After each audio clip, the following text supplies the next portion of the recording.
Edwin Sanders, who is the gubernatorial candidate for the state of Tennessee. And of course, Mr. Sanders, before we had our first commercial break, you were talking about some of the things that helped to influence your political aspirations. Let's be more specific and give you an opportunity over the next, this segment, the next 8 minutes we have here, to talk about your platform. That is to let the people of Tennessee know exactly where you stand on the issues that you believe to be important. And that way it'll give us an opportunity to sort of move into that third segment and talk about some other things. Very good. The theme for this candidacy is renewing the spirit of Tennessee. We chose renewing the spirit of Tennessee because we realized that the principles upon which, the ideals upon which this state are founded are really principles and ideals that are still solid.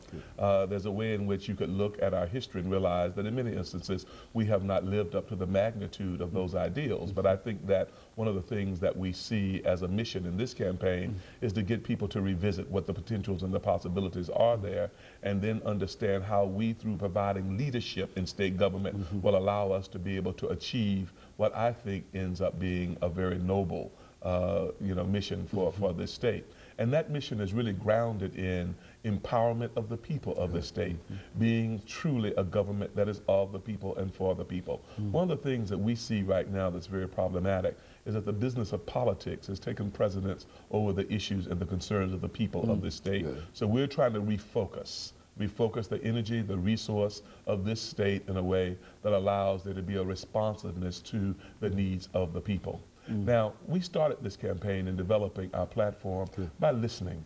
I have spent many hours listening. There are hundreds and thousands of people that I have been listening to for some time now in this state, hearing their concerns, hearing the things that end up being of paramount significance for them in terms of what state government ought to be doing. And what that has translated into for me is an appreciation for the kinds of issues that need to be central to this platform. It's clear that people are concerned about family.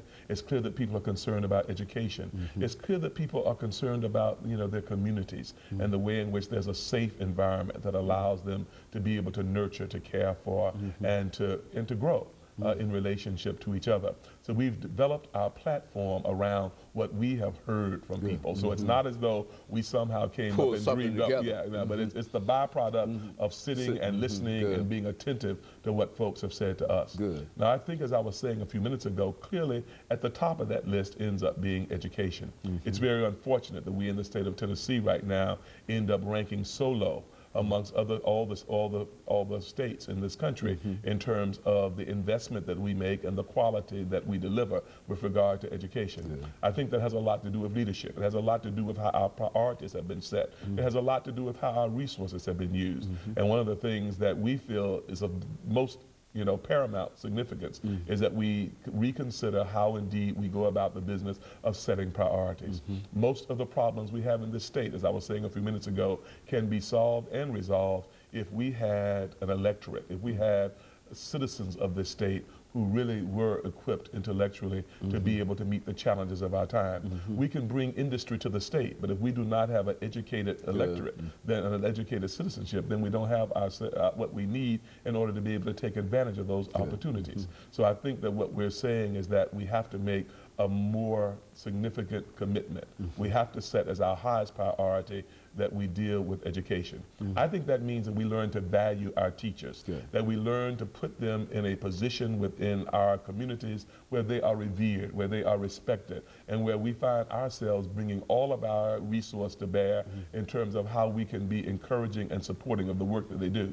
After all, we invest our greatest, we allow them to have in their tutelage the greatest resource that we have in our community, and that's our young. They end up being a part of shaping minds. And I know that if we're going to deal with many of the complex issues that are before us, we've got to invest in education. it's also very clear to me that we have to be concerned about quality health care.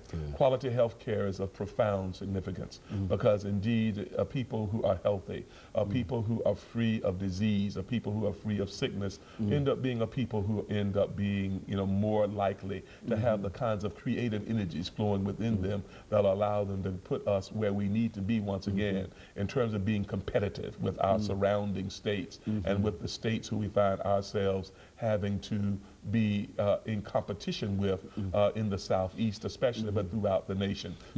Let me interrupt here. Sure. Dealing with with health here, because I think that there's something that you've been very, very concerned about dealing with education, and that has been not only the health, but this whole issue of AIDS and how that impacts, and you've gone all across, literally all across the world in a real sense, trying to deliver this message. Let's speak to those issues of health. Well, I think that's very significant. The work that we've done in HIV/AIDS is very significant to the way in which we see the importance of addressing health care in the state. Because what you find is that where you end up having a greater vulnerability to diseases like AIDS, and you look at the Nashville community, we also have ranked very high in the incidence of syphilis in relationship to cities across this country. Those are health indicators. And what that says is that somehow we are not being effective in the way in which we are providing a safety net, the way in which we are providing an environment in which people live healthy lives. Now, one of the things that I'm convinced we have to do, because I believe, by the way, in TennCare, that's a part of our platform, is that we want to preserve TennCare, but we want to get TennCare focused to where it is addressing the issues of health in a way that will give us long-term health. We have too much of an emphasis on the way in which we are managing care over against the ways in which we are delivering care and providing care. I know that the issues of managed care and what that has come to mean as a central part of the way in which the TennCare system works is important. But you see, you have to put people first. The issue has to be care. And then I'm convinced that when we have the care, then we'll be able to provide the kind of solutions that will allow us to have a more easily managed system. But even in terms of management, let me be very clear about this. One of the things we have to do with TennCare is to begin to focus more of our resource on prevention and education. Right now, it's primarily in terms of treatment. It's in response to disease. It ends up being driven by sickness. We need to make a greater investment in wellness.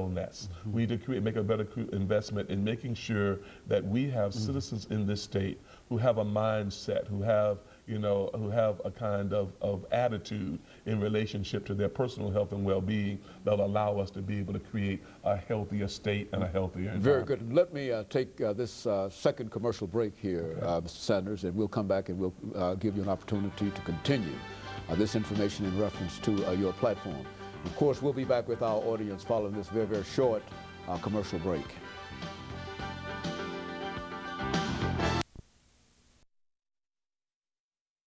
We're talking to Mr.